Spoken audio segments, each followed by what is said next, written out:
buku akidah ahli sunnah berdasar manhaj salaf. Kemudian tadi kita bincangkan, kita dah masuk pada bab yang ketiga, pendirian ahli sunnah wal jamaah. Pembahasan kita adalah sekali kita bincangkan adalah berkenaan dengan pendirian ahli sunnah terhadap takwil. Yang kita terangkan takwil itu dengan pengertian yang dikendaki, yang ini mengalihkan makna daripada zahir kepada pinjaman, misalnya harimau, singa, kepada maksud lain. Saya minta maaf lambat tadi ada singa tengah jalan kan, saya kata kan, untuk fahamkan mana zahir atau tidak tadi. Kadang-kadang orang alihkan maksud zahir dengan sebab dipikir logik atau tidak. Problemnya kalau kita sebut itu, bila berkenaan dengan Allah Subhanahu Wa Taala dan sifat-sifatnya, tak sepatutnya kita mentakwilkan kepada pengertian yang lain atas alasan kerana takut menyerupai makhluk, ataupun takut bahawa menyamakan Allah Ta'ala dengan makhluknya, ataupun memustahilkan akan sifat daripada Allah Subhanahu Wa Taala sebab ikut level makhluk.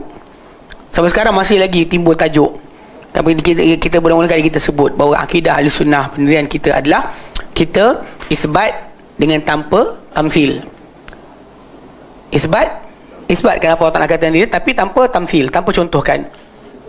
Tapi kita tanzih Allah Ta'ala daripada keserupaan makhluk tanpa takwil atau taktil atau apa saja. Maksud dia tak boleh kita buang daripada Allah Ta'ala apa dia kata tentang dirinya.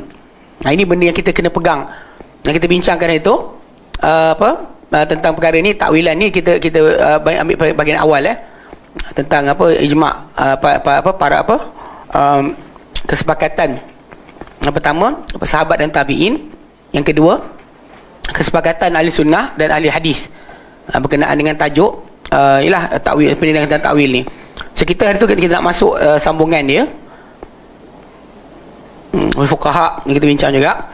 Okey, ya kita nak masuk hari ni insya-Allah sambungan dia berkenaan pendapat ulama tentang takwil. Okey.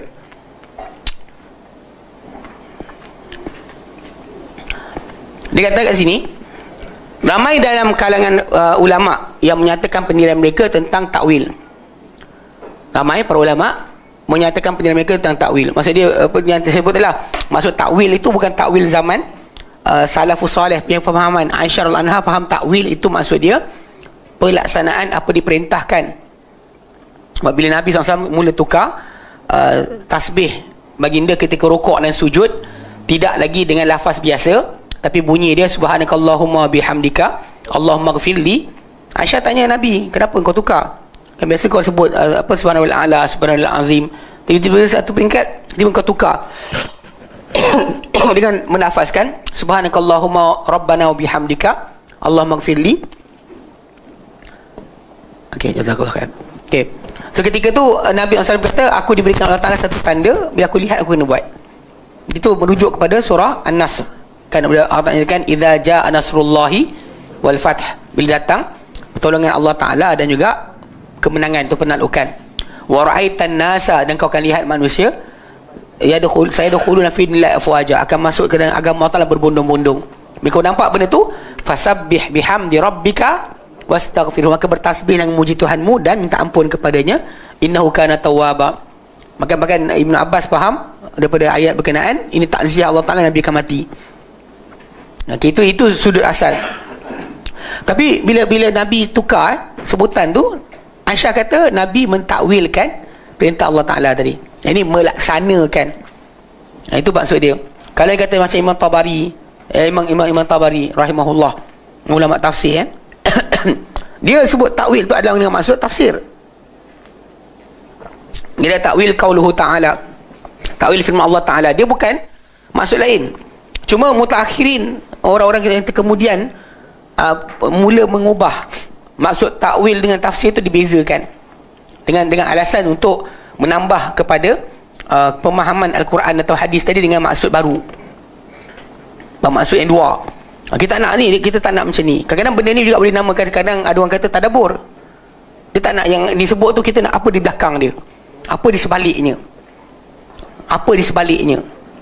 Kadang-kadang ada sebaru orang tu, dia baca Al-Quran, ni ada ustaz dia baca Quran, thumma stawa 'alal arsh, dia kata saya nak tadabbur, tak nak tafsir. Maksud dia? Apa maksud dia? Saya saya tak nak bincang tafsir ayat ni. Saya macam tadabbur dia.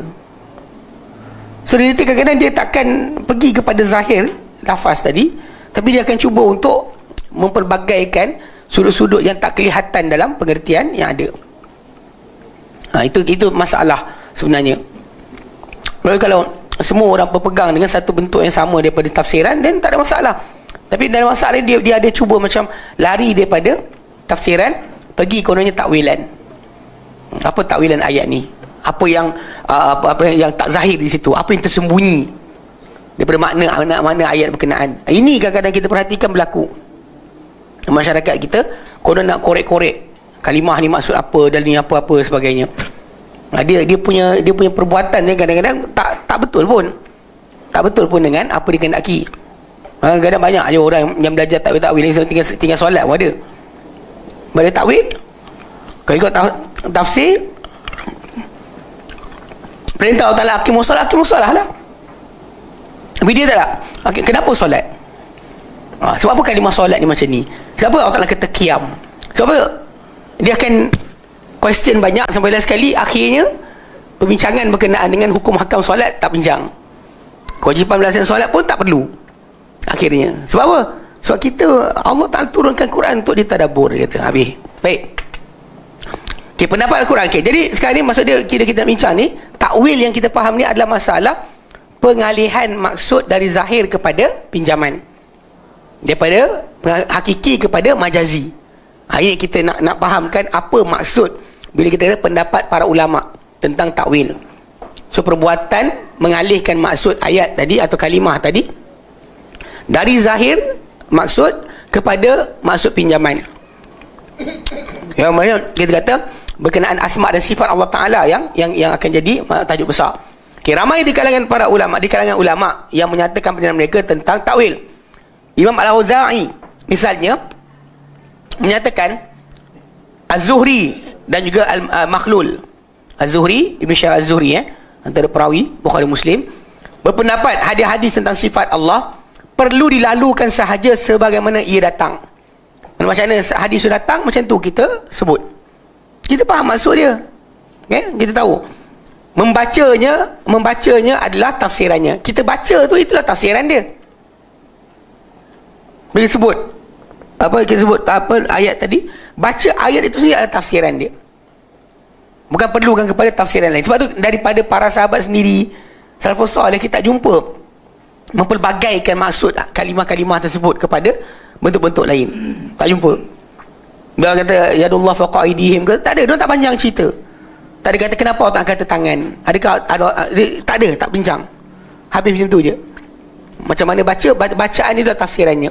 Okay, dia kata hal ini sama juga dengan yang dinyatakan oleh Sufyan Ibn Uyainah, yang menyatakan setiap apa yang Allah sifatkan untuk dirinya dalam Quran, membacanya adalah tafsirannya dan tidak melibatkan cara maupun contoh tertentu. Maksudnya bila kita kata tentang sifat asma sifat Allah Ta'ala, kita faham kalimah tak tahu cara. Tak balik padahal contoh pun tak ada. Contoh pun tak ada. Sebab kita faham maksud. Kita boleh kata tak faham maksud pula. Bila kita tak faham maksud, kita kata tak tahu, tak ada maksud. Dan kita dah jadi Mu'attilah atau kumpulan Jahmiyah, yang kita buang maksud nama dan sifat Allah Ta'ala tadi sebab kemustahilan atau nak bersih Allah dari sifat makhluk. Tak nak kesamaan Allah Ta'ala punya perbuatan atau sifat dengan makhluk punya perbuatan atau sifat. Lepas tu dia buang Allah Ta'ala berkata-kata, melihat, mendengar, dia buang. Totally buang. Sampai dia terpaksa reka kalimah-kalimah baru. Macam melihat jadi pelihat. Jangan kata Allah melihat. Carilah Muhathir Jul punya ceramah ada. Dia ada video dia mengajar, dia sebut yang tu.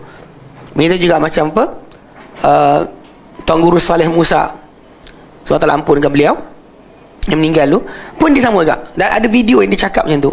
Jangan kata Allah melihat. Dan kita kata kenapa?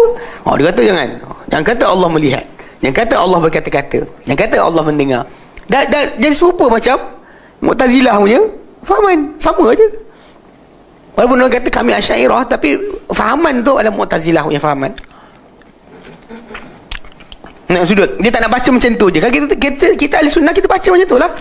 Apa maksud dia? Mana kita tahu macam mana? Macam tu lah Allah Ta'ala firmankan. Okay? Tak melibatkan cara, tidak juga contoh tertentu. Allah Ta'ala laisa kamitslihi syai'.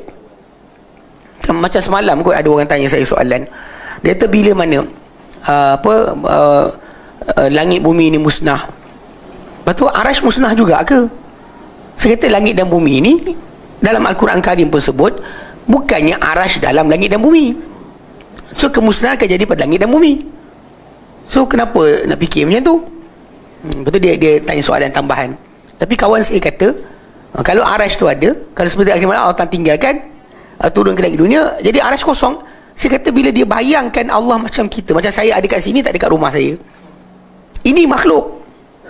Allah Ta'ala maha tinggi daripada dibandingkan serupa macam makhluk. Awak sebut kata macam tu sebab awak dah turun ke Allah kepada level makhluk. Sebab tu awak cuba takwil. Awak kata tak boleh jadi macam ni, kalau macam ni. Sedangkan ketika buat contoh tu, awak dah bandingkan Allah dengan makhluk. Sebenarnya betul, awak kata tak boleh macam ni. Kalau ada dekat sini, tak ada kat Korea. Ada kat Korea, tak ada kat Jepun. Ada kat Jepun, tak ada kat Amerika Syarikat. Ini makhluk. Adapun Allah Subhanahu Wa Taala maha tinggi, maha besar daripada disamakan dengan makhluk. Dia kata di atas arash. Atas arash lah. Dia kata sepertiga akhir malam dia turun. Dia kata turun lah. Oh sibuk apa? Bahkan arash tu akan dibawa pada kiamat itu oleh 8 malaikat. Bahkan sebelum langit dan bumi siap diciptakan, 50 ribu tahun sebelum ciptakan langit dan bumi, diciptakan kolam. Dan diciptakan takdir tak tahu kolam, tuliskan 50,000 tahun. Dan ketika itu arash Allah telah pun ada. Bukan kena ada langit bumi baru ada arash. Apa pasal ni? Betul kata. Tapi kalau ada kat sini, tak ada kat sini, ada kat sini, itu kita. Allah Ta'ala tidak dibayangkan sedemikian. Awak kata ada sini, tak ada sini, ada sini, tak ada sini, maksudnya awak dah samakan Allah dengan makhluk. Kalau kita faham kalimah, Allah kata di atas arash bersemayam. Allah tak turun saja. Macam bercakap lah. Macam mana boleh kita bandingkan? Once seseorang tu kata saja, kalau macam ni jadi macam ni, kalau tengok banding betul-betul. Sebenarnya dibandingkan Allah sama macam makhluk. Saya kat Kisah Kalam ada bincang tajuk ni. Kononnya nak kata ni kan. Jadi saya jawab, saya menyampuk sikit lah dekat dia orang punya komen tu kan. Saya kata korang sebenarnya samakan Allah dengan makhluk tu, korang tak boleh terima Allah Ta'ala bersemayam arash atau turun seperti akhir malam. Betul dia kata. Habis tu kalau orang tu kata siapa yang duduk atas bukit lagi dekat dengan Allah Ta'ala banding yang lain, dia kata habis tu tak samakan Allah Ta'ala dengan makhluk ke? Saya jawab balik, saya kata orang yang macam Imam Darimi kan, dia kata naik atas bukit lagi dekat, untuk nisbah hamba betul. Sebab tu kita syurga yang Allah Ta'ala ciptakan ada tingkat-tingkat. Syurga paling bagus, paling elok, paling bawah paling atas. Nabi suruh kita kalau nak minta syurga Allah Ta'ala yang tertinggi, Firdaus Al-A'la, syurga paling tengah, paling atas. Bumbung syurga tersebut Arash Ar-Rahman. Untuk nisbah kita betul lah. Nisbah makhluk, bila kita makin dekat, yang ni akan jauh lah, kita lebih dekat banding dia. Tapi Allah SWT tak ada bandingan macam tu. Untuk nisbah kita betul, siapa atas bukit lebih dekat banding siapa bawah bukit, untuk nisbah kita. Adapun untuk Allah Ta'ala, kita kata macam tu, kita kata sedemikian. Orang itu, ya, betul, dia paling dekat. Allah Ta'ala akan dekatkan dia, sebab tu ada malaikat muqarrabin tu, sebab yang dekat, yang hampir. Memanglah malaikat yang dekat, yang hampir sebut kan, memanglah benda tu lain, kalimah tu ada. Macam mana tu kita tak boleh bayangkan. Jadi pelik kita berduduk dalam keadaan duduk dalam masyarakat ni yang ada PhD, yang kononnya belajar tinggi,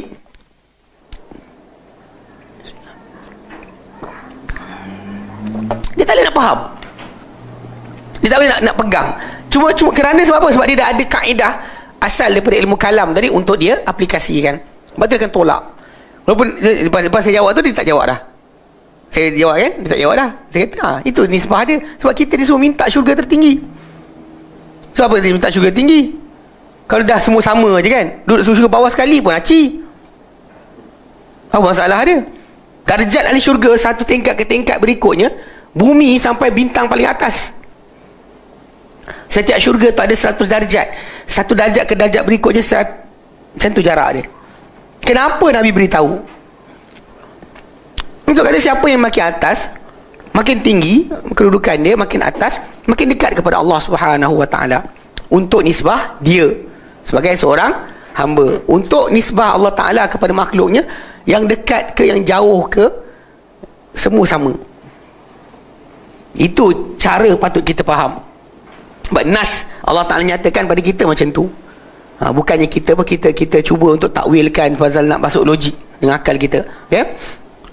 Imam Abu Hanifah pula menyatakan apa sahaja sifat yang disebut Allah dalam Quran, seperti wajah, tangan, diri, nafs kan, diri, itu adalah sifat Allah dan tidak boleh dikaitkan dengan cara tertentu.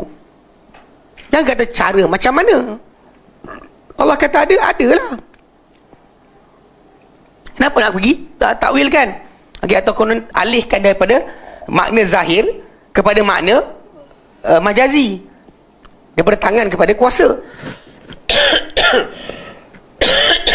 Tapi bila datang dalam Quran Karim, Allah Ta'ala kata pada iblis, mana aka antas jadi ma khalaqtu bi yadayya, apa halang kau daripada sujud kepada apa aku cipta dengan dua tanganku. Anda cakap apa? Dua kuasaku.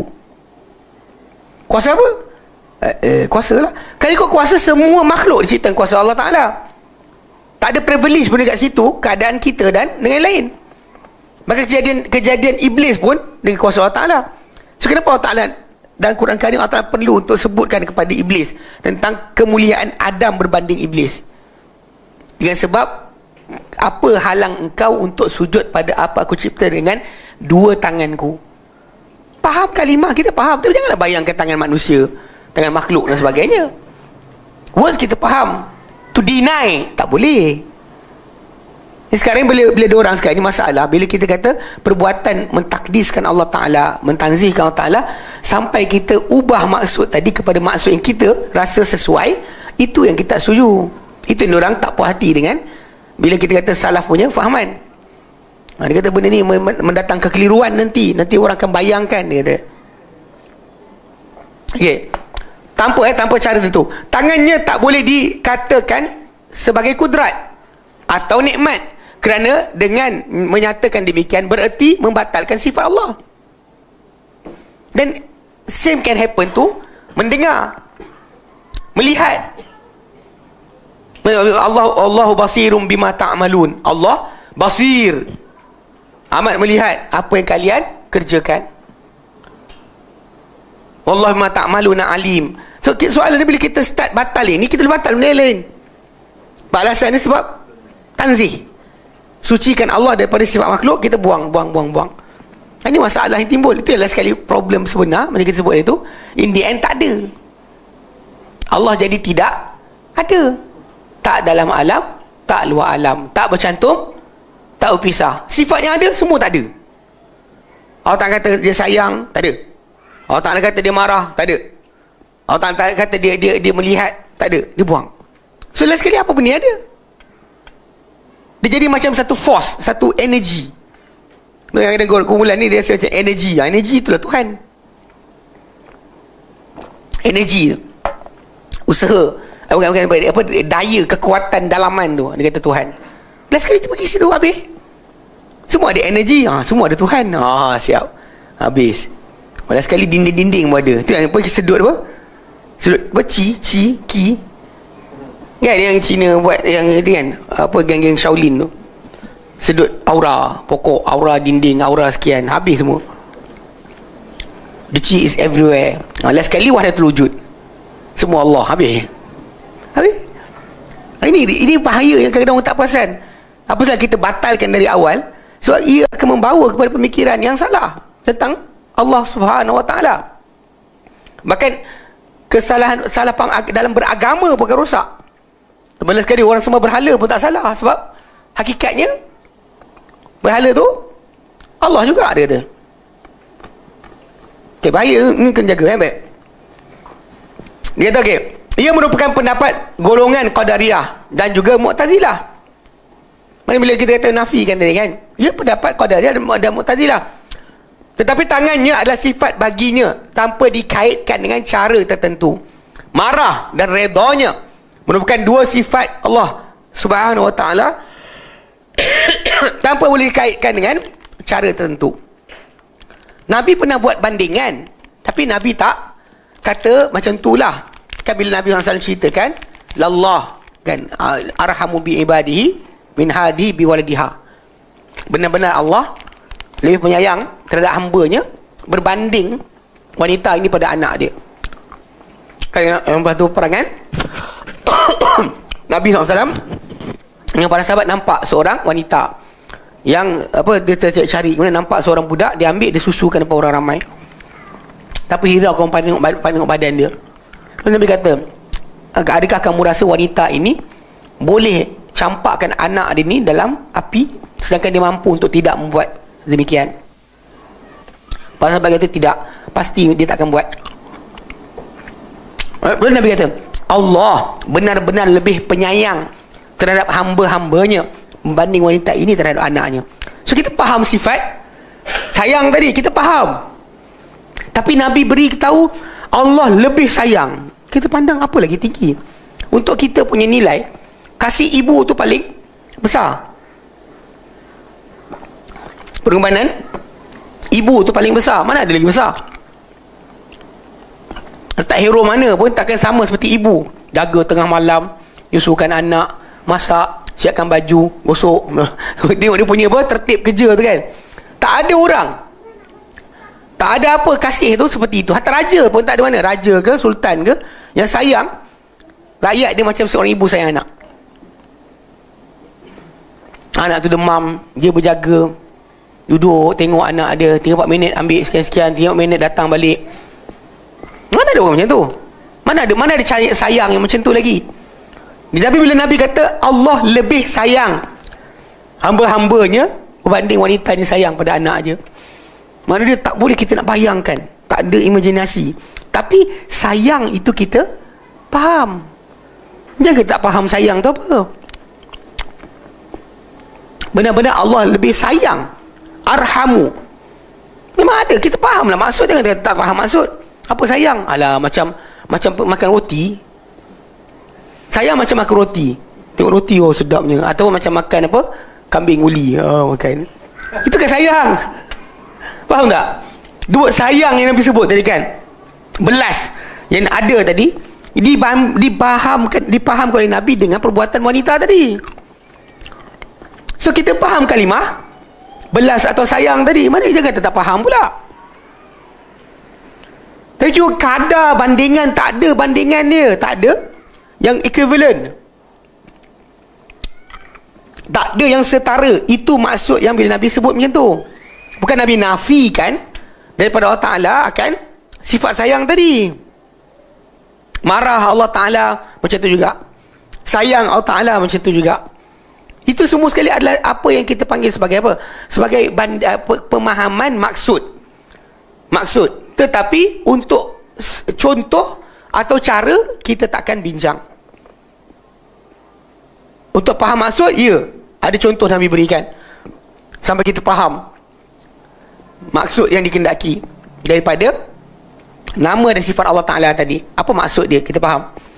Tapi cara dan juga keserupaan kita akan sentiasa tidak boleh buat. Sebab Allah Ta'ala laisa kamitslihi syai'. Tidak ada seumpamanya satu benda pun. So when somebody say macam, tak boleh. Macam je habis. Lepas tu kalau kumpulan yang ikut ahli kalam ni, kalau dia kata nak kata kita ni mentajsimkan Allah Ta'ala, sejak bila? Sebab kata Allah ada tangan, kita kata apa yang layak dengan apa Allah Ta'ala kata tentang dirinya. Kita tak dibandingkan. Nak nafi tak boleh. Tajuk dia tak boleh nafi. Ada orang kata tak boleh terjemah. Awak tak nak ada yad. Apa yad? Tak tahu. Bila awak nafikan maksud, awak tak tahu benda tu, awak nafikan juga pengertian.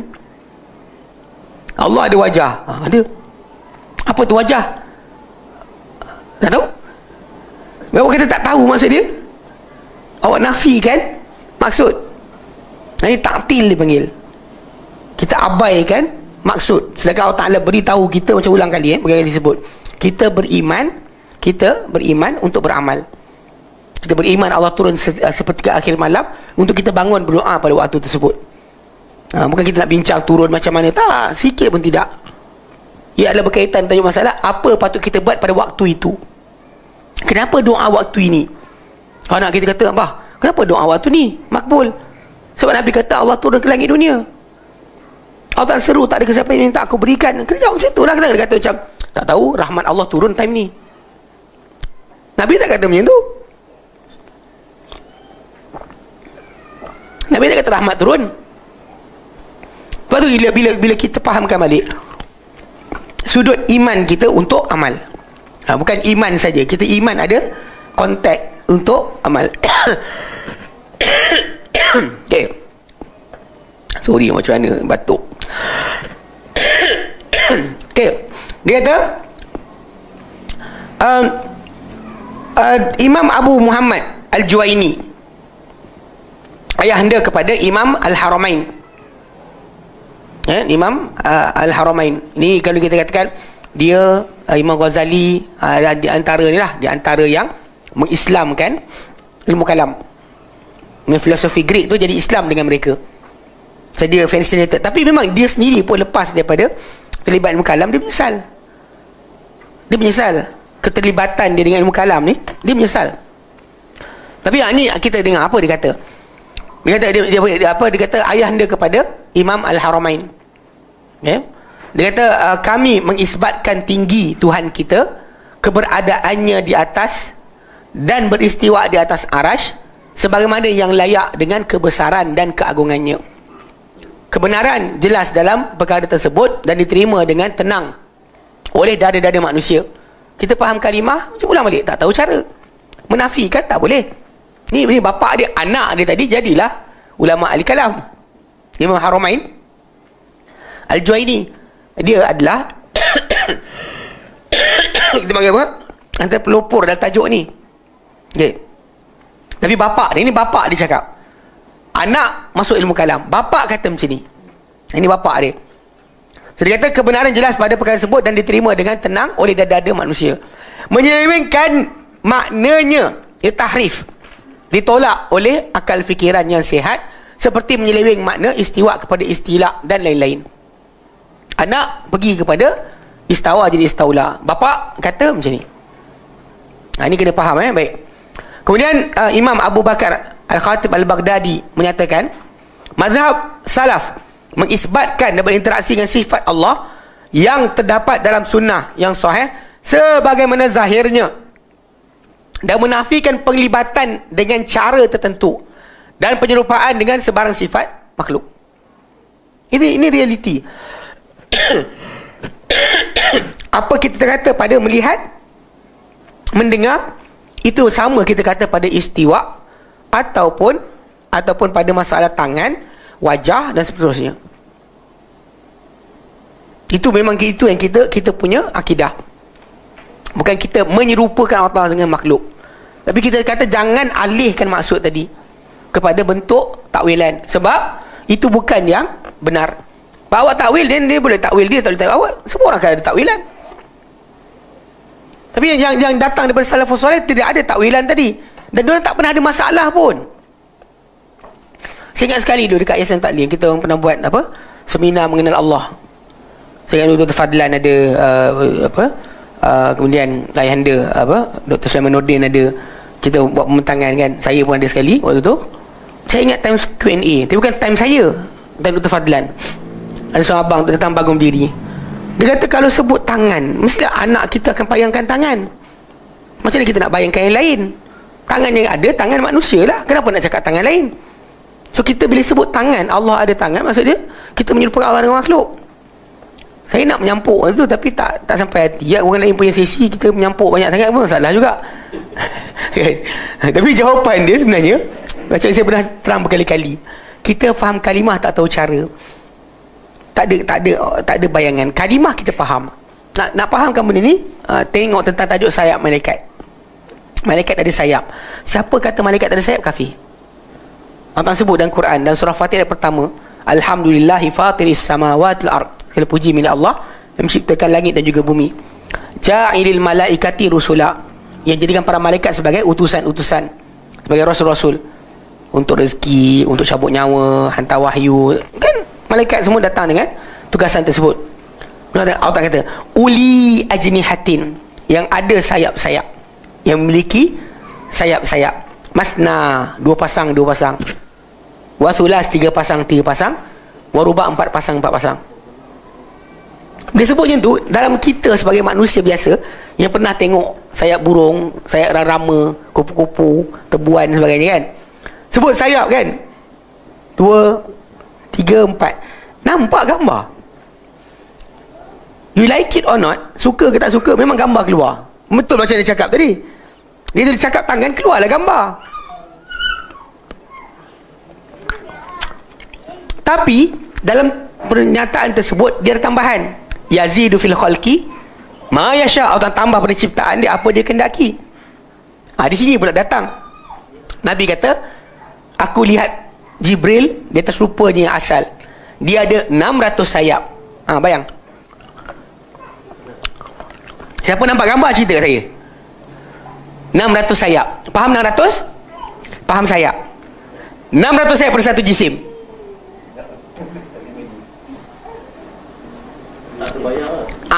Awak faham kalimah kan? Itu contoh dia.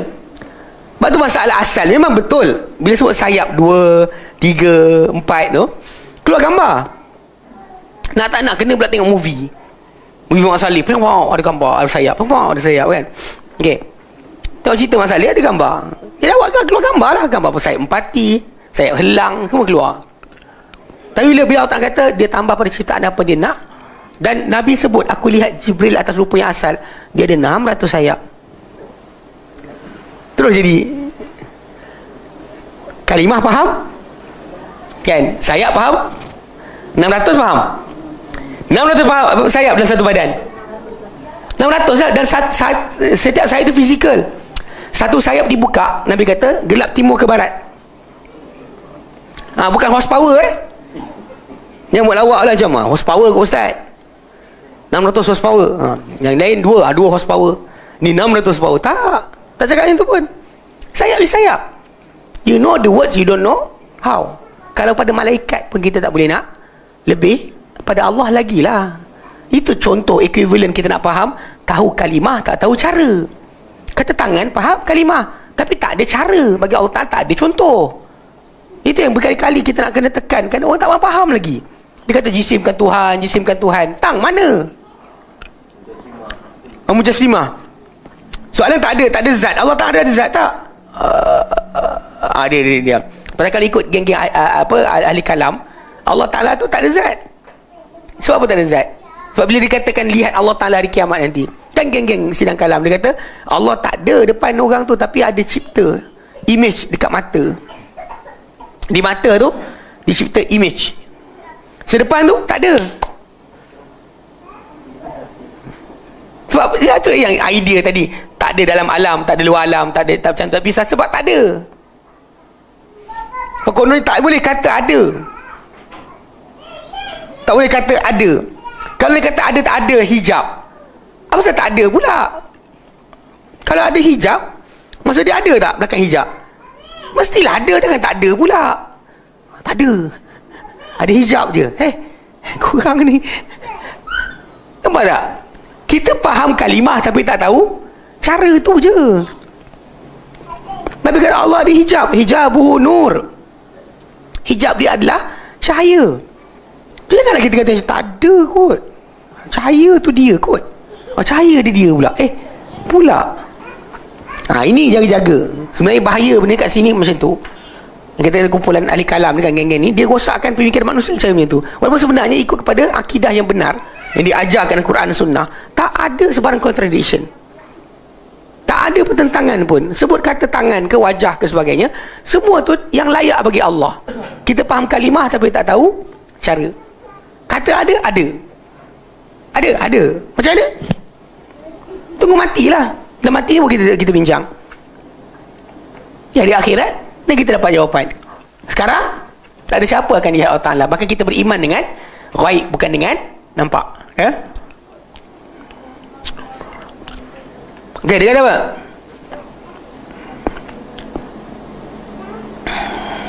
Menurut beliau lagi, kami tidak menyatakan makna tangan itu adalah kudrat, dan makna sama dan basar itu bukan ilmu. Sebab ilmu itu ilmu. Ilmu itu ilmu.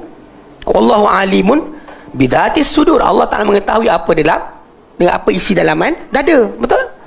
Tapi Allah Ta'ala apa? Sami'ud du'a. Betul, itu yang Ibrahim AS sebut ketika mana dia dapat Ismail dan Ishak. Dia kata alhamdulillahilladzi wahabali alal kibari Ismail wa Ishak. Sekali puji bagi Allah yang mengudiakan kepadaku ketika dah tua Ismail dan Ishak. Inna rabbi lasami'ud du'a. Sehingga Tuhanku benar-benar mendengar akan doa, mendengar akan seruan. Dengar suara lah. Ya, takkan dengar gambar pula. Dengar gambar. Awak lihat suara. Tak kena. Awak faham kalimah kan? Itu kita kata faham kalimah. Tapi bukannya kita bandingkan Allah Ta'ala dengan makhluk. Okey, tak boleh cakap itu. Kami tidak mengatakan ia merupakan anggota badan. Tak cakap pun. Dia kata tangan, ada tangan. Badan, jangan bayangkan macam manusia ada tangan, mesti ada badan. Dia kata ada tangan, ada tangan. Tapi jangan kata tangan tu lekat kat mana. Start lah. Awak cuba bayangkan Allah seperti makhluk. Sebab tu awak akan nafikan. Dan kita kata ada lah. Macam mana tahu? Dia kata ada lah. Jangan cakap tak ada pula. Okay? Kami suka menyatakan ia wajib diisbatkan. Kata-kata dia lagi, kami suka menyatakan ia wajib diisbatkan kerana ia sabit dengan sumber tauqifi. Sebab datang dengan nas, datang dengan firman Allah Ta'ala, sabda Nabi. So tauqifi maksud dia apa yang nas datang tanpa ijtihad kita memikirkan. Lepas tu kita kata wajib isbatkan. Cuma wajib menafikan penyerupaan dengan perkara yang baru kerana Allah berfirman. Tapi wajib kita nafikan keserupaan dengan makhluk. Kerana Allah Ta'ala firman dalam Quran surah Syura ayat ke-11, laisa kamitslihi syai'un, tiada seperti seumpamanya sesuatu pun. Wa huwas samiul basir, dan dia maha mendengar lagi maha melihat. Tapi kat situ dia kata tak serupa, tapi jangan nafikan langsung, isbat. Sebab sami' basir kita pun ada. Kita pun ada pendengaran, kita ada penglihatan, tapi bukan seperti penglihatan Allah Ta'ala atau pendengaran Allah Ta'ala. Allah mendengar dengan maha kuasa. Satu serentak kita cakap, dengan hiruk pikuk, semua makhluk bercakap dengan satu suara serentak, semua akan diberikan apa yang dia minta. Kita seorang cakap, dua orang cakap, kita dah start gagau. Tengah fikir, tu akan tanya. Tu jadi, apa kita cakap apa tadi? Kita akan hilang. Lepas tu kalau dia cakap kita, dia cakap juga. Tak boleh lah. Itu jadi masalah. Saya ingat kalau geng-geng jumpa geng-geng ahli bid'ah ni, bahkan geng sesat lah lebih jelas. Macam geng Kahal Al-Kadzab. Dia ketika kita duduk depan dia tu, yang ni tanya soalan. Tengah kita jawab soalan je ni, yang ni menjawab. Ni tak habis lagi ni. Tengah cakap ini, yang ni menjawab. Lepas tu kita habis jawab ni, kita jawab ni pula, yang ni jawab. Yang ni pula nyampuk. Perbuatan mereka tu untuk keliru kan. Tajuk yang kita patut bincang A. Contoh macam, mana ada Nabi bukan Rasul bukan Nabi. Mana ada Rasul yang bukan Nabi. Saya kata Muhammad tu penutup Nabi. Kahar ni Rasul. Kita soalan bila Kahar jadi Nabi. Sebab Kahar tak jadi Nabi, pernah jadi Nabi. Bila dilantik? Itu soalan pertama. Sebab memang semua Nabi, semua Rasul itu Nabi. Bukan semua Nabi itu Rasul, betul? Itu kaedah yang kena faham. Kalau tak gelar pun pada sudut masalah, contoh macam di syurga nanti kita bersama siapa, tak sebut Rasul. Allah sebut wa may yuti'illah war rasul, masa mentaati Allah dengan Rasul, ayat 69 surah An-Nisa. Masa taati Allah dengan Rasul, fa ulaika ma'al ladina an'ama Allahu alaihim minan nabiyyin. Mereka itulah bersama-sama golongan Allah Ta'ala nikmat kata mereka di kalangan para nabi, wasiddiqin wa syuhada wassalihin. Mana? Jadi kita tengah jawab ni, tiba-tiba dia menyampuk. Tengah jawab ini, dia menyampuk. Kita tak boleh, tak boleh tumpu. Tapi Allah Subhanahu Wa Taala dengan kesempurnaan, keagungan yang dia ada, macam dalam hadis sahih Muslim, Nabi kata, Allah Ta'ala kata, ya ibadi, wahai hamba aku, kan, lau anna awalakum wa akhirakum wa insakum wa jinnakum, kalau manusia pertama kamu sampai makhluk akhir kamu, manusia kamu, jin kamu, di atas pentas yang satu, lalu semua minta hajat mereka, semua minta hajat mereka serentak, Nabi kata, Allah Ta'ala kata, dan aku berikan semua sekali akan hajatnya, tidak akan kurang daripada kerajaanku melainkan seperti jarum dicelupkan di lautan, diangkat. Berapa banyak yang hilang daripada lautan tadi. Okay. Sudut bab berkenaan khazanah kekayaan Allah Ta'ala, Allah Ta'ala tak pernah miskin dengan memberikan kita apa-apa. Tapi sudut lain, ada masalah apa? Mendengarnya Allah Ta'ala dengan kesempurnaan, yang mana boleh serentak tu semua bercakap dengan bahasa berbeza, dengan permintaan yang berlainan, tak ada seorang pun tak dapat benda diminta. Itu maha tingginya pendengaran Allah Subhanahu Wa Taala. Kita tak boleh kan, dua orang cakap dah kita dah gagau, tiga tak cakap, kejap lah satu lah, itu lain-lain. Nampak tak? Kita Allah Ta'ala tak macam tu. Jauh kita dengar, jauh tak dengar, perlahan kita dengar. Semalam kita dengar, semalam dia cakap bila? Semalam tak dengar kan, esok tak dengar juga. Allah SWT pendengaran dia tidak seperti pendengarannya kita, tapi pendengaran itu pendengaran. Mendengar tu tetap mendengar. Awak jangan nafikan sifat tersebut. Sebab Allah kata tidak seumpamanya sesuatu pun, tapi dia adalah maha mendengar lagi maha melihat. Jika sifat itu kita nak nafikan, memang Allah sebut dalam surah Al-Insan. Kalau Allah katakan inna khalaqal insana min nutfatin amsyajin nabtali, kami ciptakan manusia daripada air campuran benih laki wanita, kami nak uji dia. Faja'alnahu sami'an basira, dan kami menjadikan dia mendengar lalu dan juga melihat. Ya, Allah Ta'ala sebut surah Insan ayat kedua. Kita nak uji, maka Allah Ta'ala berikan kita pendengaran, penglihatan. So basic dia, benda ni bukan menyerupakan Allah dengan makhluk. Allah Ta'ala punya pendengaran bukan macam kita mendengar. Macam tu juga patut kita faham tentang mata, tangan, wajah dan seterusnya. Patut macam tu lah. Tak perlukan kepada nak takwil sebab apa, keserupaan makhluk. Tak. Kalau tak ada, buang semua. Semua buang nanti. Tak ada apa tinggal kan. Itulah sekali saya kata lah, saya ulang berkali-kali. Apa? Tak dalam, tak luar, tak bercantum, tak pisah. Ayat ni sebab apa? Sebab dia punya idea tadi macam tu. So in the end, Allah, dia bukan tak ada tu tak ada. Maksud dia menyatu dengan ciptaan dia. Dalam saya ada awak, dalam sekian semua. Itu lagu yang Nasir itu, dalam aku ada dia, dan dalam dia ada semua. Dalam aku ada dia, dan dalam dia ada semua. Dia lagu, dua lagu. Itu lagu apa? Dalam aku ada dia, dia ada semua. Tak ingat. Yang satu lagi Cermin Mimpi. Lagu Cermin Mimpi itu sama tak?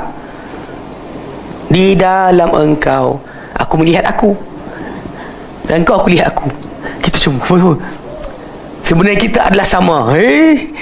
Kau sama dengan siapa? Ni jaga-jaga. Sebab last kali itulah penamat dia, bila dia kata tidak bercantum, tidak berpisah, tidak dalam, tidak luar. In the end, dia lah semua. Lepas tu orang push untuk fahaman wahdatul wujud tu, untuk diterima balik dalam masyarakat. Keluar daripada fatwa sini, keluar daripada sekian sini, lepas tu tarik balik. Sebab tengok orang-orang dia bising kan. Sebenarnya tajuk dia macam tu. Dia cuba test, tengok orang okey tak? Okey, lambat balik. Itu realiti yang kita faham balik.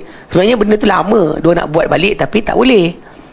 Sekarang kita dah faham dah sudut tadi. Kemudian memang betul perkumpulan yang kebetulan kat Malaysia ni pula, bila sebut tentang wahdatul wujud dan sebagainya, atau perkumpulan hakikat makrifat, majoriti tak solat. Sampai ada di kalangan mereka, dia kata apa? Macam mana dia nak menyembah kepada dia punya diri? Dia nak menyembah kepada diri dia sendiri. Kita cepat hal. Itu realiti yang masalah tadi. Jadi kata dalam kita ada dia, dan ajar kan, hasbi rabbi jalallah ma fi qalbi ghairullah Nur Muhammad sallallahu. So words dengan ayat tersebut, dalam kita ada dia. So soalan macam mana kita nak sembah dia sedangkan dia dalam kita? Kalau kita dia main lagi. Kalau kat luar satu dalam satu. Dah banyak tu syirik tu. Syirik pula solat. Astagfirullah. Nasi tak solat. Kononnya nak bersihkan kesyirikan tu, siapa yang tak solat? Selagi tak faham jangan solat. Nanti kau syirik. Ini pasal saya duduk dengan geng-geng ni lama. Jadi bila sembang dia orang, kita dengar ni macam-macam benda pelik-pelik. Kan? Tapi nak perbetulkan tu pun macam-macam makan masa jugalah. Realiti dia benda ni memang kalau ikutkan keluarga saya terlibat ni, tahulah. Dulu abang saya ni, saya ingat lagi. Bapak saya, depan saya tengok. Dia waktu dia muda, dia belajar silat sebenarnya kan. Bapak saya, Pak Imam, mesti dia tanya anak dia, kau tak solat ke? Dia kata, kau dah kenal dia, kenapa nak solat lagi, Pak? Macam itu. Bapak saya kata, Nabi lagi kenal Allah Ta'ala, solat kau siapa? Bapak saya cakap gitulah, dia ni kan. Bapak saya kasar sikit macam tu. Kau siapa kan? Ayat yang tu keluar lah. Tapi macam dalam peringkat masyarakat Malaysia ni, benda tu macam normal. Orang tak solat tu biasa. Sebab apa? Sebab tadilah, itu benda dalaman, itu antara dengan Tuhan. Mana awak tahu, entah walaupun tak solat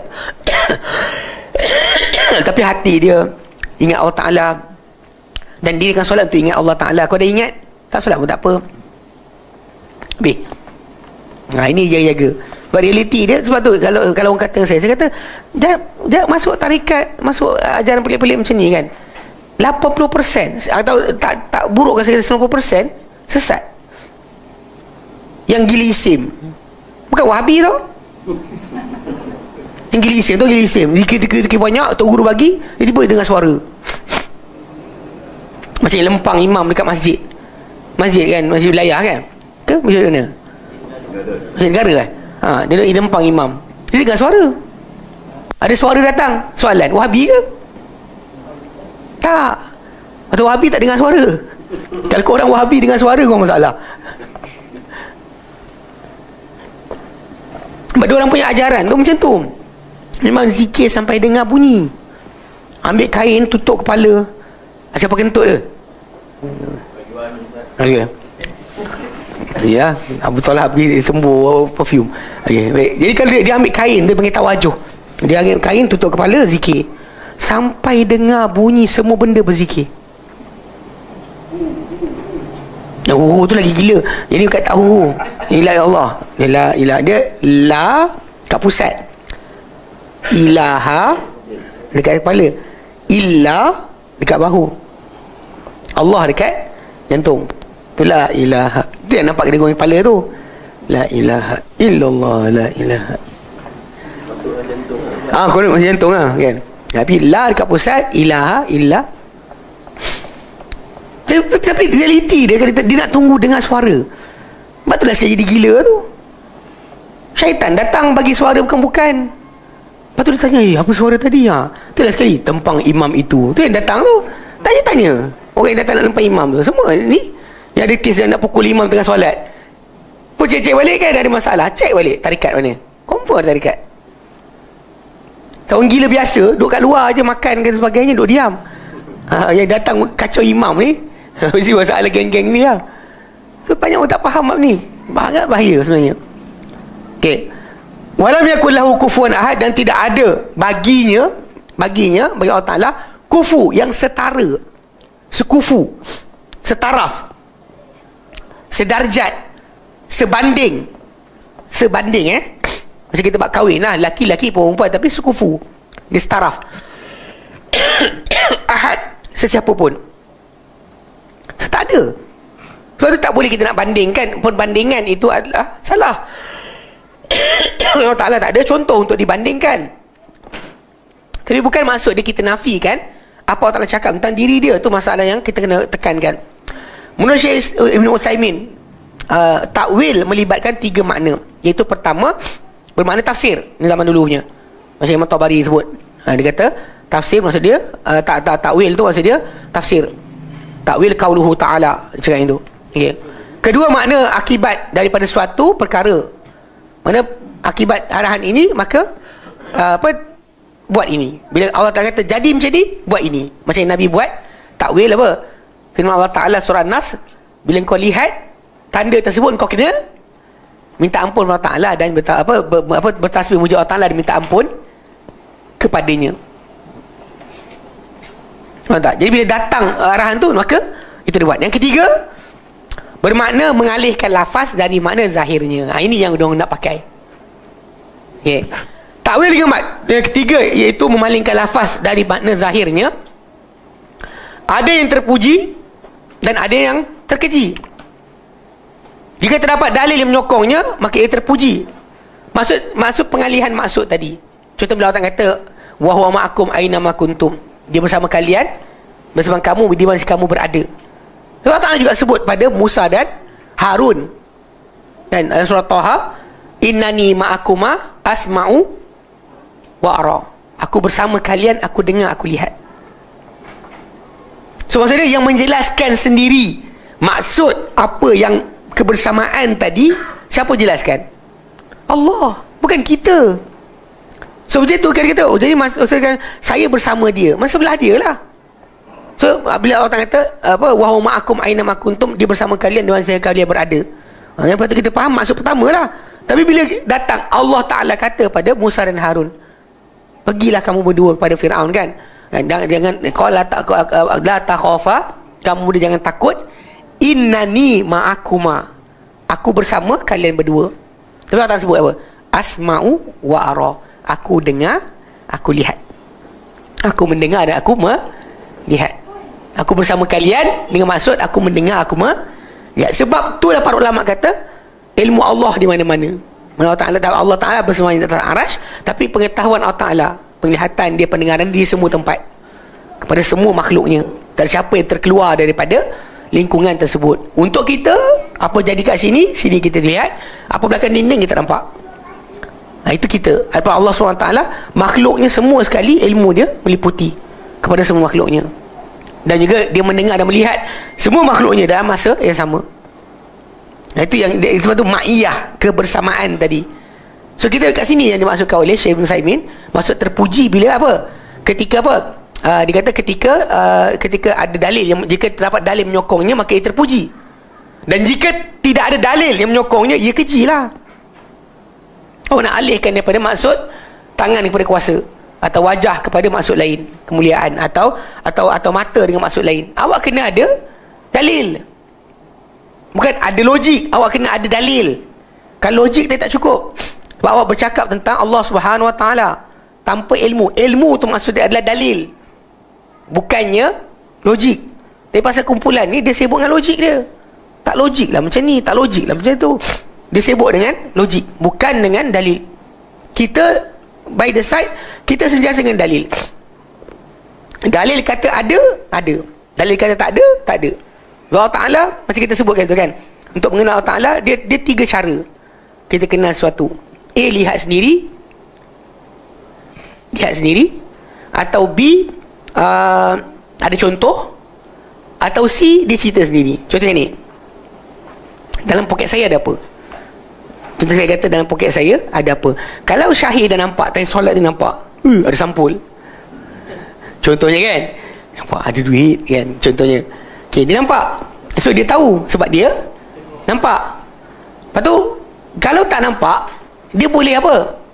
Buat bandingan. Mana orang ni punya cerita, biasa dia letak apa kat sini, biasa orang tak apa kan, nampak pasal sekian, dia boleh bandingan. Ataupun saya sendiri cakap. Pada sudut Allah SWT, dua yang pertama ni tak boleh. Sebab A pertama, kita lihat Allah Ta'ala. Tak siapa lihat Allah Ta'ala, jadi siapa? Tak ada. Kedua, tak ada contoh. Nak dengan contoh, awak tak boleh contoh kan? Tinggal satu je. Yang ini apa? Allah beritahu sendiri kepada kita, sama ada dengan firman-Nya dalam Quran atau Nabi-Nya beritahu kepada kita tentang sifat-sifat dia. Itu sebab kenapa tak boleh kita memandai-mandai. Stop kat situ je. Kalau di antara dosa besar manusia ni yang diajar oleh syaitan adalah antaqulu 'ala Allahi ma la ta'lamun. Untuk kamu berkata-kata terhadap Allah Ta'ala apa kalian tidak ketahui. Itu antara benda yang syaitan usahakan. Sentiasa dia nak kita cakap tentang Allah Ta'ala dengan tanpa pengetahuan. Okey. Ia termasuk ke dalam bab tahrif. Bila orang tu cakap dengan tanpa dalil, dia termasuk dalam bab tahrif, yang ini menjadikan lafaz dari makna yang sebenar. Dan bukan takwil. bukannya takwil yang maksud dia. Misalnya contoh ayat 5 surah Taha. Ya Allah menjelaskan, ya tahap menjelaskan Allah Subhanahu wa taala beristiwa di atas arasy. Atau word maksud dia bersemayam di atas arasy. Okey. Zahir lafaz menunjukkan Allah Taala beristiwa atau bersemayam di atas arasy, atau dia terangkan beristiwa di atas arasy atau bersemayam di atas arasy dan berada tinggi di atasnya. Itu maksud daripada apa Ar-Rahman Al-'Arsy Istawa. Okey. Apabila ada orang menyatakan makna beristiwa itu di atas arasy adalah maksud menguasai arasy, suka dinyatakan kepada beliau itu adalah takwil. Itulah pengalihan makna daripada lafaz asal kepada lafaz yang pinjaman. Bahkan lafaz ini sebenarnya tidak pernah digunakan oleh orang Arab. Istawa jadi istaula. Begitu buka dalam kamus lisan Arab, buka dalam kamus contoh macam Tahzibul Lughah ataupun kamus Mujamah Qais Lughah. Ini kamus lama. Kalau kamus yang baru ni kan, Mujamah Awsat sebagainya, itu tak ni yang lama. Yang mana realiti yang lama, kamus yang lama ni memang dia akan datangkan, bila kata cakap macam ni, apa sebab, apa sumber dia.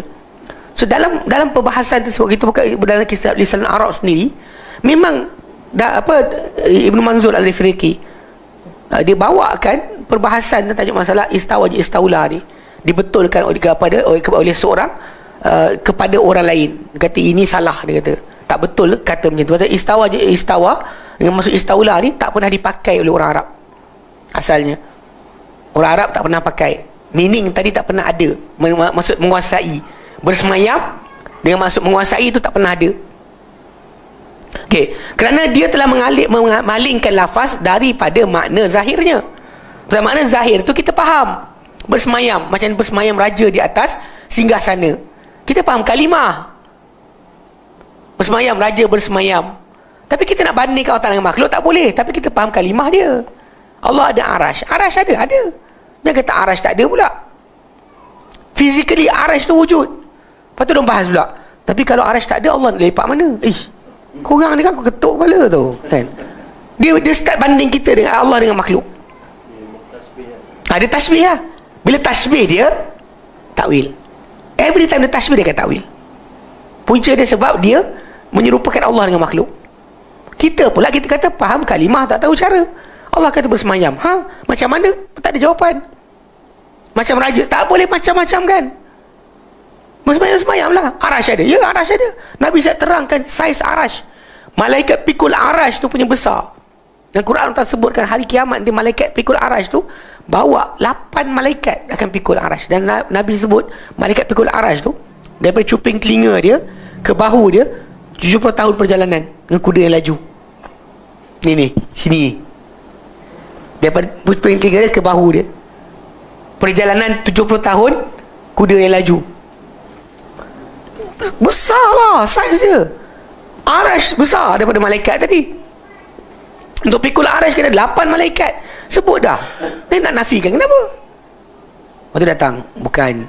Arasy Ar-Rahman adalah qalbu mukmin, hati orang beriman itulah arasy Allah. Kita dengar geram tau. Masalah tu. Okey. Jadi kata itu. Jadi apa?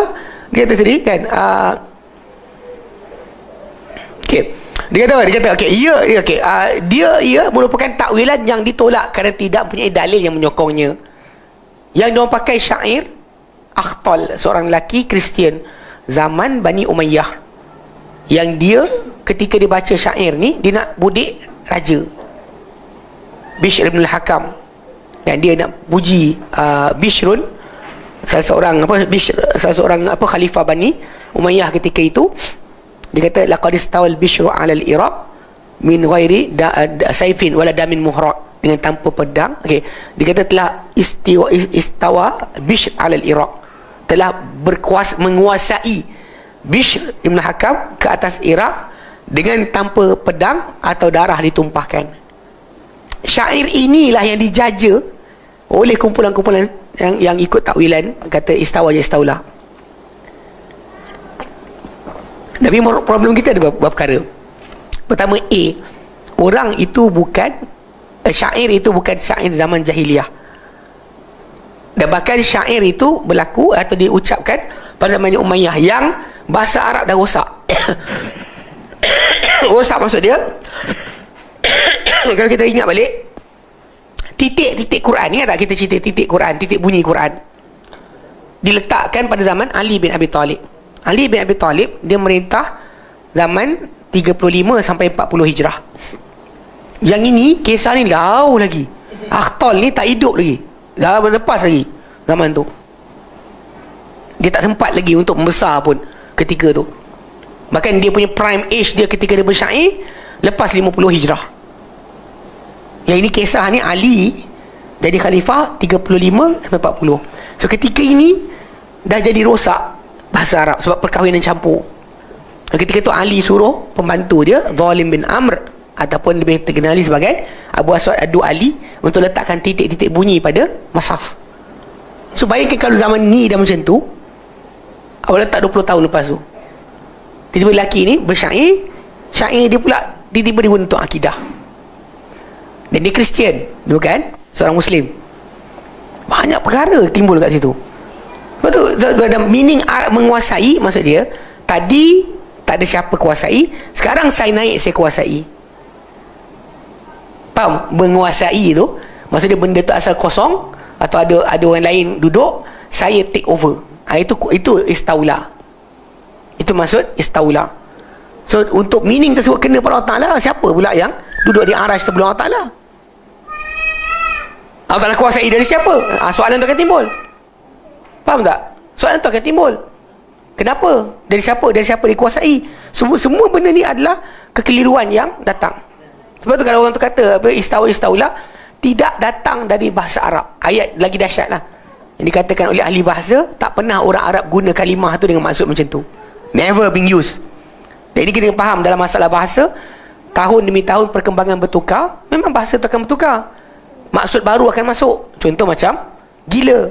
Dalam bahasa Melayu asal, gila tu tak waras lah. Tapi kalau untuk orang moden, gila tu sangat. Sakit gila, sedap gila, cantik gila, kaya gila. Kalau nak kuat lagi, babi. Kan tak, gila babi, sakit gila babi, kan. Ibu ada yang baru punya kalimah teruk. Saya terkejut, anak saya pakai sakit teruk. Teruk kan ada maksud lain. Teruk kan buruk, tak elok. Teruk, tak bagus. Dia tiba dia kata sakit teruk. Ni kawan sekolah lah ajar. Umur 5 tahun kot kawan sekolah dia ajar. 5 tahun dah ada adapt bahasa. Sakit teruk. Kita macam okay. Ini perkembangan bahasa. Macam gay, satu masa dulu adalah happy. When somebody said I'm gay, means maksud dia apa? I'm happy. Itu maksud asal dia.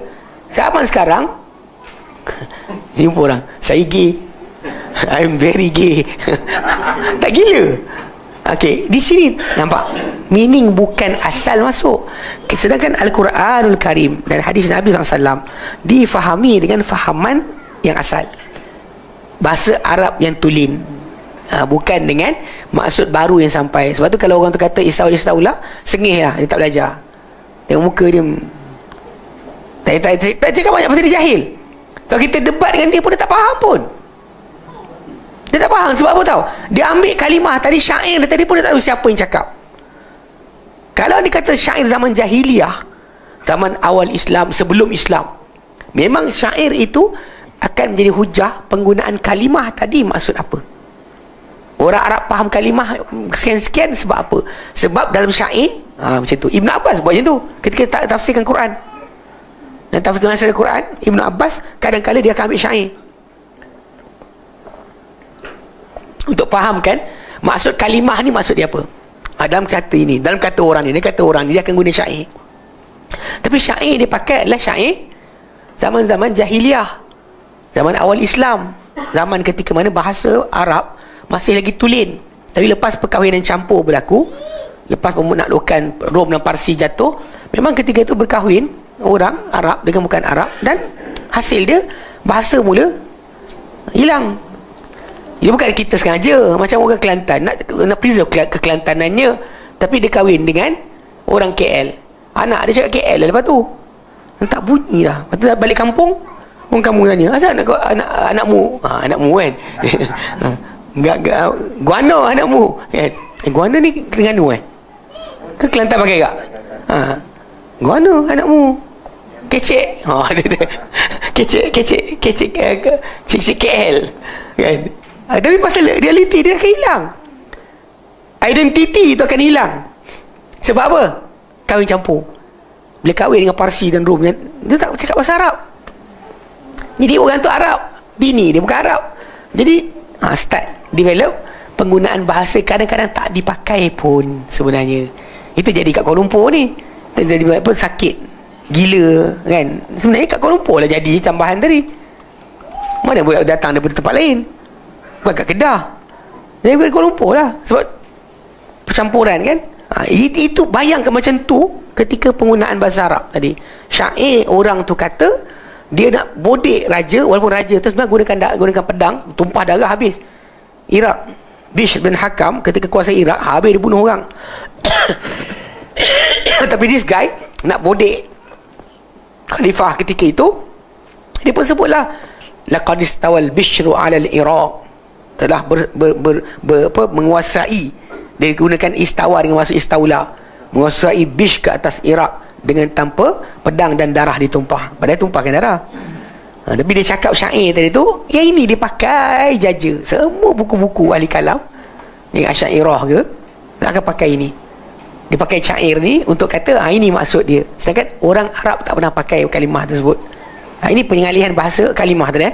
Sebab dia kata ini bukan takwil yang ditolak kerana tiada mempunyai dalil yang menyokongnya. Bahkan dalil yang ada menyalahinya. Takwil yang sahih sebenarnya adalah tafsir kerana terdapat dalil yang menyokongnya. Maksud asal takwil adalah tafsir. Bukannya takwil tu maksud dia alih maksud zahir kepada maksud pinjaman kerana kemustahilan dengan akal. Itu problem yang kita kenal. Baik, alhamdulillah kita habis itu. Jadi kita akan masuk pada pendirian ahli sunnah terhadap golongan ta'til atau mu'attilah yang membatalkan dari Allah Ta'ala sifat-sifat atau nama-nama kerana telah nak tanzihkan Allah Ta'ala daripada keserupaan dengan makhluk. Yang atas tadi tu dia takwil. Pasal dia kata tak masuk akal. Yang ini bukan tak masuk akal, dia tak boleh sama. Sebab ni Allah jadi sama dengan makhluk. Buang. Ni ayat yang saya kata kan, dia sebutkan macam apa, Mahdi Jom punya buku tu, sebab 20 tu kan ada di buku tu. Dalam buku tu ada tulis, jangan kata Allah melihat, Allah pelihat. Yang kata Allah mendengar, kata Allah pendengar. Ini yang sebenarnya diorang reka kalimah baru untuk wujudkan fahaman mereka tu soalan valid. Soalan ia adalah valid dan betul. Sedangkan mereka kata tadi, kita kata kalimah tersebut tak pernah digunakan sedemikian. Okey? Baik. Wallahu a'lam. Ada soalan?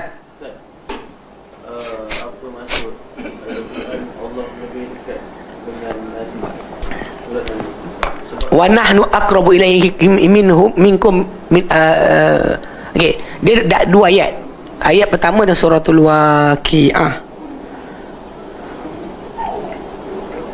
Suratul Waqiah, falaula idza balagatil hulqum wa antum hina idzin tanzurun. Okey, siapa ni? Okey, suratul Waqiah ayat yang ke 83, 84, 85 kan, falaula idza balagatil hulqum, dan kalaulah ketika mana nyawa itu sampai ke halkum, wa antum hina idzin tanzurun, dan kamu ketika itu melihat, wa nahnu aqrabu ilaihi minkum, tapi kami lebih dekat kepada dia banding kalian, walakin la tubsirun, tapi kalian tak nampak. Ni ayat pertama. Second one yang tentang urat ni, dalam ayat surah sorry asyik dengar batuk je.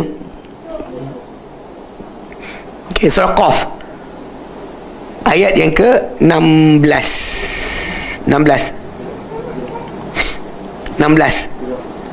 Allah tanya walaqad khalaqnal insana wa na'lamu ma tuwaswisu bihi nafsuh.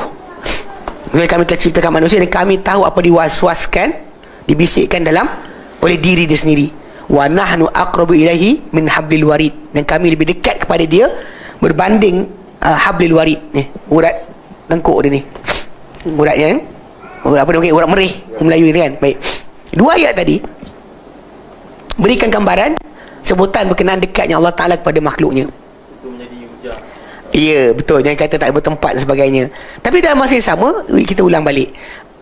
Untuk nisbah Allah Subhanahu Wa Ta'ala, first kita bagi jawapan pertama. Memang Allah Ta'ala dengan makhluk tak ada sebarang boundaries. Siapa jauh, siapa dekat, tersembunyi ke zahir, semua sama dengan Allah Ta'ala. Tak ada siapa beza. Itu sudut pertama. Di mana Allah Subhanahu Wa Ta'ala bila dia kata dia dekat, dekatlah macam dia kata. Macam mana, jangan tanya macam mana. First thing first, sebutan tadi. Secondly, Allah Ta'ala nisbahkan pada diri dia dan malaikat yang dia wakilkan untuk menyalin amal kita, untuk cabut roh kita. Dia kadang-kadang dia sebut yang mencabut roh tu dia. Dia nisbah kepada mencabut, mematikan dia. Tapi kadang-kadang dia nisbahkan pematian tadi kepada malaikat yang diwakilkan kepada kita. Dua-dua jadi. Kalau dia kata bila malaikat tu datang, itulah wakil Allah Ta'ala yang datang mencabut roh tadi atau menyalin amal kita. So basically kalau ikut kawan situ, bila Allah Ta'ala nisbah, dalam Quran kan memang Allah Ta'ala nisbahkan. Kadang-kadang nisbah pada diri dia tentang cabut nyawa, kadang-kadang nisbah pada malaikat cabut nyawa. Kadang-kadang nisbah berkenaan dengan apa, perhitungan amal kita. Dia sebut dia yang hitung. Tapi ada masa lain dia kata malaikat yang diwakil pada kita akan menghitung. So benda tu boleh kita faham dengan penjelasan Allah sendiri, bukan kita, bahawa maksud tadi boleh je malaikat yang berada di situ yang menjalin amal kita atau datang cabut nyawa kita yang kita tidak nampak. Bukan Allah Ta'ala yang tarik kan roh kita. Faham roh kita dicabut oleh malaikat yang ketika kita nak mati tu hadir daripada badan kita. Kan dia kata kan apa? Dia kata falaula idza balaghatil hulqum, dan ketika mana datangnya nyawa tu sampai hakum, wa antum hina idzin tanzurun, dan kamu ketika itu benar-benar melihat, wa nahnu aqrabu ilaihi minkum, dan kami lebih dekat kepada dia banding kalian, walakin la tubsirun. Kalau kita tanya soalan, bawa hadis semua yang datang ketika kita nak mati, siapa yang hadir datang ambil nyawa kita? Malaikat. Malaikat. Itu Allah sebut dalam Quran kan, dalam surah Sajadah. Sebagi yang baca lah kan, apa, qul yatawaffakum malakul mautil ladzi wukila bikum, katakan Muhammad akan matikan kalian malaikat maut yang diwakilkan dengan kalian. Itu pasal bila Allah nisbahkan pada diri dia sekali-sekala, dan nisbah pada malaikat pun sekali-sekala. So kita ada masalah kat situ, sebab yang kalau datang tu malaikat tadi dia wakil Allah Ta'ala, mana apa terjadi sebagainya bukan di luar kawasan pengawasan Allah Ta'ala pun. Itu maksud dia. Macam juga masalah tadi, walaqad insana wa na'lamu ma tuwaswisu bihi nafsuh, dan kami telah ciptakan manusia dan kami tahu apa diwaswaskan oleh jiwa dia sendiri. Wa nahnu aqrabu ilaihi min hablil warid, kami lebih dekat kepada dia berbanding urat tengkuk dia sendiri. Maka kita tahu itu pengetahuan Allah Ta'ala. Allah Ta'ala kata apa? Wallahu alimun bidzatis sudur, Allah Ta'ala mengetahui apa dalam dada. Jangan kata Allah Ta'ala turun pula duduk dalam dada awak. Salah lah tu. Bahkan saya jumpa ada orang dia kata, kenapa Allah Ta'ala tahu apa dalam hati kita? Saya kata sebab Allah Ta'ala maha berkuasa lah. Tak, dia kata dalam hati kita ada dia.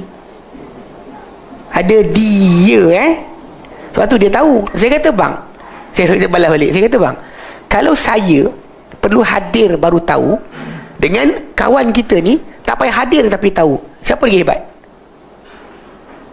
Saya kena hadir baru saya tahu apa jadi. Dia tak hadir pun tahu. Yang tak hadir lah, apa masalah kena hadir? Kenapa abang nak tunggu Allah Ta'ala kena hadir dalam hati abang baru tahu apa dalam hati abang? Saya kata dengan dia macam tadi pandingan tadi lah. Pasal dia kata, pasal dia dalam tamthil, dia tashbihkan Allah dengan makhluk, sebab tu dia dah jadi masalah. Sebab tu last sekali dia kata tu dekat lah tu, dalam kita ada dia. Sebab tu yang kadang-kadang ayat macam ni digunakan geng-geng wahdatul wujud untuk kata Allah dalam kita lebih dekat dari urat merih. Apa urat lagi dekat ni? Dia kata Macam mana? Dia macam tu. Sedangkan kita tahu Allah Ta'ala kata tentang diri kita, tentang apa tentang dirinya, tapi kita faham kalimah tapi tak tahu cara. Jawapan pertama, macam dia cakap, apa dia cakap, habis kita. Jawapan kedua, apa yang dia sendiri terangkan berkenaan cabut nyawa bersama dengan apa? Salin amal. Yang dua-dua ni tadi memang ada malaikat yang Allah Ta'ala wakilkan untuk buat kerja kat kita. Ketika kita nak mati, bukan Allah Ta'ala datang kat kita, malaikat yang matikan kita kan datang kepada kita. Ini penjelasan Allah sendiri. Yang kata pula ustaz ni, bila time terkena dia lari pakai ayat Quran. Allah Ta'ala cakap tak, kita nak nafikan pula. Tak faham tak? Kul yatawaffakum malakul mautil ladzi wukila bikum. Kalau awak nak mati, roh sampai sini, siapa dekat awak? Mestilah malaikat maut. Kan sibuk cabut nyawa. Sebab tu yang maksud bila kata Allah Ta'ala nisbah pada diri dia cabut nyawa, tapi Allah Ta'ala nisbahkan juga malaikat maut tu ya, cabut nyawa. Jelas? Jelas baik. Wallahu a'lam. Kita berhenti sini. Nanti insya-Allah kita sambung lagi tentang penilaian golongan Ahlussunnah terhadap golongan Ta'tilah Mu'attilah. Ya. Wallahu a'lam. Wa sallallahu ala Muhammadin wa sallam. Alhamdulillahirabbil alamin.